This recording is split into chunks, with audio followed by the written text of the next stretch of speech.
नमस्कार, आता आपण बुलेटिन मध्ये घेणार आहोत महत्त्वाच्या घडामोडींचा सुपरफास्ट आढावा महाराष्ट्र लाईव्ह मधून।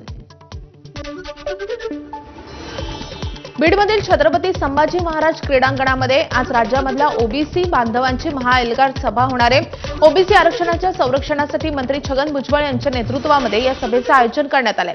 मंत्री पंकजा मुंडे, धनंजय मुंडे, गोपीचंद पडळकर आणि लक्ष्मण हाके यासह महत्त्वाचे ओबीसी नेत्यांची या सभेला उपस्थिती असेल।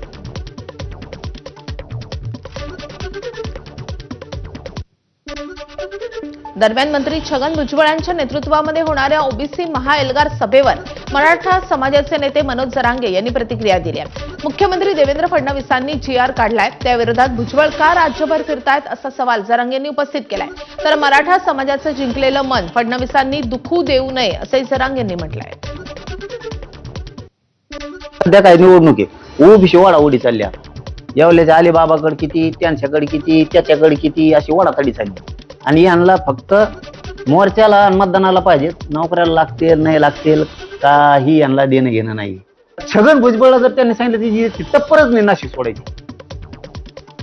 फडणवीस साहेबांनी जी आर काढला ना, त्या विरोधात हे कसं करायचं बरं येतोय। जिंकलेले म्हण मराठ्यांचे दुःख देऊ नये ही माझी अपेक्षा आहे फडणवीस साहेबांची। मराठ्यांचे मन तुम्ही जिंकलेत, मराठवाड्यातला सगळा मराठा आरक्षणात जाणार आहे, या आशेवरती मराठा समाज तुमच्याकडे बघतोय। पुढं काय करायचं तुम्ही तुमचं बघा, आम्ही खंबीर आहेत, आरक्षण घ्या। जालना महानगरपालिकेचे प्रभारी आयुक्त संतोष खांडेकर यांना एसीबीकडून अटक झाली आहे। एका खासगी कॉन्ट्रॅक्टरकडून कामाचं बिल पास तब्बल 10 लाख रुपयांनी लाच घेताना एसीबीनं त्यांना रंगेहात पकडले। एसीबीच्या या कारवाईमुळे जालन्यामध्ये प्रशासकीय वर्गामध्ये मोठी खळबळ उडाली आहे। सर्वसामान्य नागरिकांच्या हितासाठी प्रशासनानं काम करणं अपेक्षित असतं, मात्र प्रशासनातील संतोष खांडेकरांसारख्या बड्या अधिकाऱ्याकडून अशा प्रकारची लाच घेतली जात असेल तर सर्वसामान्यांनी कुठे फिरावं असा सवाल या निमित्तानं उपस्थित होतोय।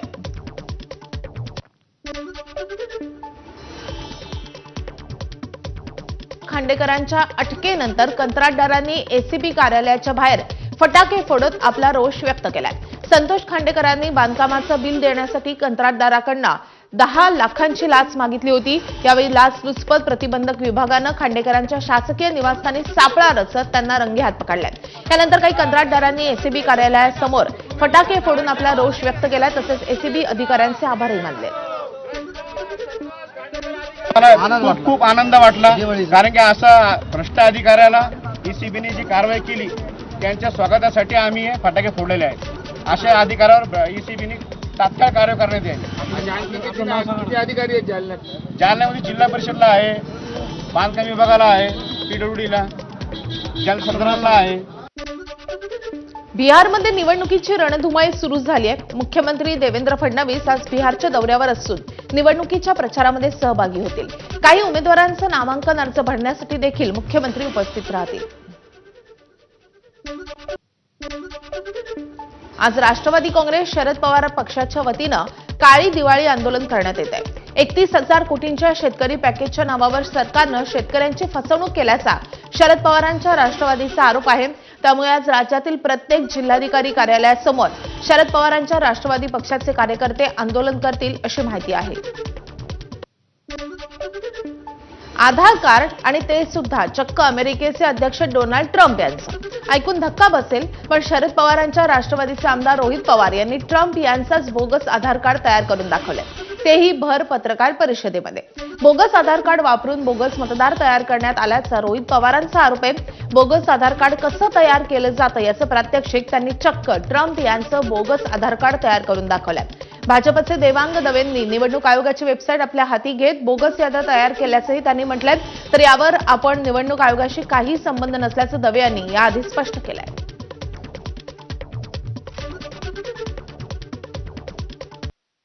आता कुठलाही नंबर घ्या, 1 2 3 4 5 6 7 8 9 10 11 12 आधार कार्ड नंबर आपण टाकू। टाकला आधार कार्ड नंबर, ट्रम्प तात्या, डोनाल्ड ट्रम्प तात्या।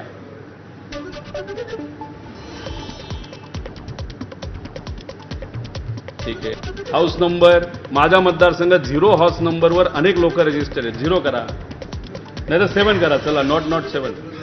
Okay, submit. सबमिटेड।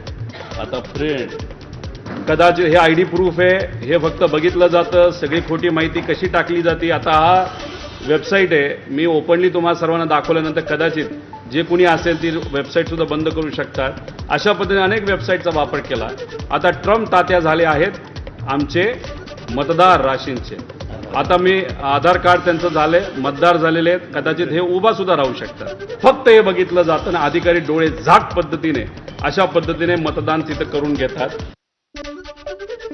चंद्रपूर जिल्ह्यातल्या गडचांदूर नगर परिषदेच्या जाहीर झालेल्या मतदार प्रारूप यादीमध्ये तब्बल 1906 मतदारांची नावं दोनदा समाविष्ट झाल्याचा धक्कादायक प्रकार समोर आलाय. 8 ऑक्टोबरला प्रकाशित झालेल्या या मतदार प्रारूप यादीमध्ये 24,456 मतदार आहेत. मात्र यातील अनेक मतदारांची नावे ही एकापेक्षा जास्त मतदार यादीमध्ये समाविष्ट असल्याचं निदर्शनास आलंय. याबाबत प्रशासनाकडे विचारणा केली असता मतदार यादीमध्ये काही दुरुस्ती असल्यास मतदारांना नमुना क्रमांक 8 हा फॉर्म भरून द्यायचा असतो. मात्र अनेक मतदार हा फॉर्म न भरता 6 नंबरचा फॉर्म भरतात, जो नवीन मतदारांसाठी असतो. त्यामुळे या प्रकारचा गोंधळ झाल्याची शक्यता प्रशासनाच्या वतीनं वर्तवण्यात आली आहे. गेल्या काही दिवसांपासून अनेक कार्यक्रमांमध्ये ज्येष्ठ नेते शरद पवार आणि उपमुख्यमंत्री अजित पवार एकत्र येत असल्याचं चित्र पाहायला मिळालंय. काल पुन्हा एकदा शरद पवार आणि अजित पवार एकाच मंचावर एकत्र आल्याचं पाहायला मिळालं. निमित्त होतं ते म्हणजे बारामतीमध्ये पार पडणारी विद्या प्रतिष्ठान शैक्षणिक संस्थेची वार्षिक सभा. या सभेमध्ये शरद पवार आणि अजित पवार यांच्यामध्ये केवळ एका खुर्चीचं अंतर होतं. दरम्यान या सभेपूर्वी शरद पवार आणि अजित पवार या दोघांमध्ये संस्थेच्या कार्यालयामध्ये बैठक देखील पार पडली आहे. त्यामुळे पुन्हा एकदा राजकीय वर्तुळामध्ये चर्चा सुरू झाली आहे. उद्धव ठाकरे यांनी सामनाच्या दिवाळी अंकामध्ये संपादकीय लेखामधून राज्य सरकारवर जोरदार हल्लाबोल केलाय. आमदार खासदारांची खरेदी विक्री 50 आणि 100 कोटींना होते, मग शेतकऱ्यांना नुकसान भरपाई केवळ 5 ते 10 हजारांचीच का दिली जाते, असा सवाल उद्धव ठाकरेंनी उपस्थित केलाय. तर महाराष्ट्राचेच नव्हे तर देशाचे पोट भरणाऱ्या राजधानी दिल्ली मुंबईची चारही बाजूंनी लुटमार सुरू असल्याची टीकाही उद्धव ठाकरेंनी केली आहे. विरोधकांच्या आरोपांनंतर राज्य निवडणूक अधिकाऱ्यांनी केंद्रीय निवडणूक आयोगाला पत्र लिहिलं आहे. विरोधकांनी केलेल्या आरोपांची केंद्रीय निवडणूक आयोगाला माहिती देण्यात आली आहे. आता विरोधकांच्या आरोपांवर निवडणूक आयोग काय भूमिका घेतो हे पाहणं महत्त्वाचं ठरेल. आगामी स्थानिक स्वराज्य संस्थांच्या निवडणुकीसाठी सत्ताधारी एकीकडे महायुतीच्या आणाभाका घेत आहेत, पण ठाणे महानगरपालिकेमध्ये मात्र महायुतीमध्ये एकला चलोचा नारा घुमायला लागलाय. भाजप आणि शिवसेनेनं ठाण्यामध्ये स्वबळाचा नारा दिलाय. भाजपच्या बैठकीमध्ये अबकी बार 70 पार आणि भाजपचाच महापौर असा नारा देण्यात आलाय. अभी नाही तो कभी नाही, चप्पा चप्पा भाजपा अशी घोषणाबाजी भाजपच्या पदाधिकाऱ्यांनी केली आहे. तर त्याआधीच शिवसेनेनंही स्वबळाचा सूर आळवलाय. नरेश म्हस्के यांच्या उपस्थितीमध्ये शिवसेनेची बैठक झाली. या बैठकीमध्ये भाजपबाबत पदाधिकाऱ्यांकडून नाराजीचा सूर उमटलाय. त्यामुळे शिंदेंच्या ठाण्यात दोन्ही पक्षांनी वेगळी वाट ठरल्यास नेमकी कुणाची सरशी होणार हे पाहणं महत्त्वाचं ठरेल.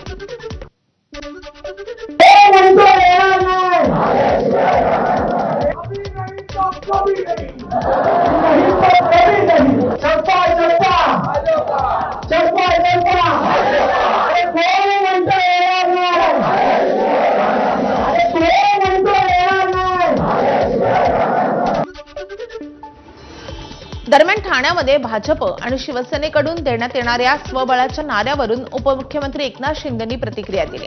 कार्यकर्त्यांना वाटत असतं उमेदवारी मिळावी, त्यामुळे असे नारे दिले असतील असंही शिंदेंनी म्हटलंय.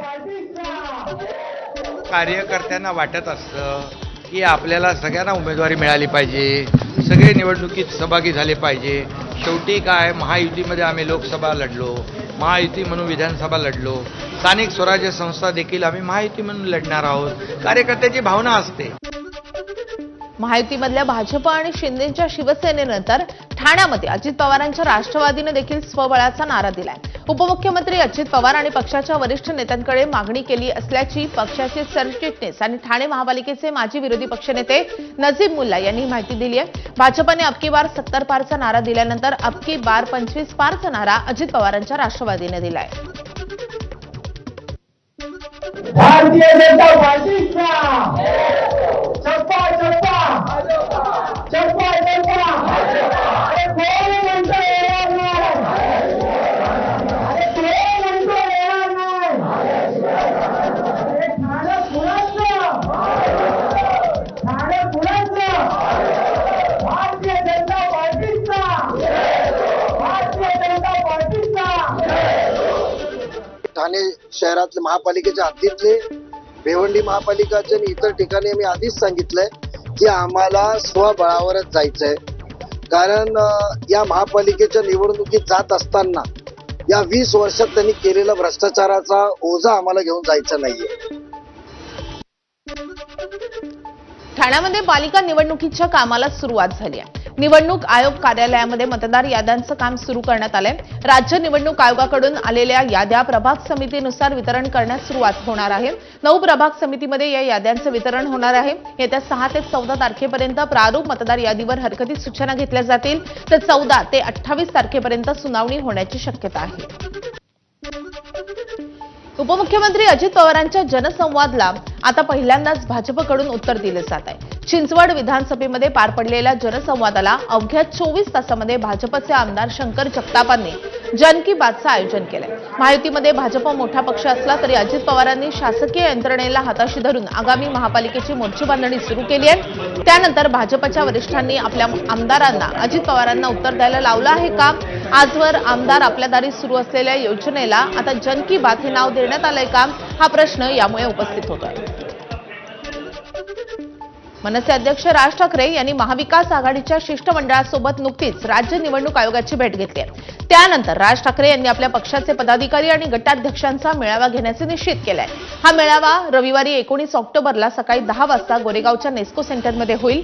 राज्य निवडणूक आयोगासोबतच्या बैठकीनंतर निदर्शनास आलेल्या काही महत्त्वाच्या बाबींसंदर्भात राज ठाकरे या बैठकीमध्ये गटाध्यक्ष आणि पदाधिकाऱ्यांना मार्गदर्शन करतील आणि काही सूचनाही देतील.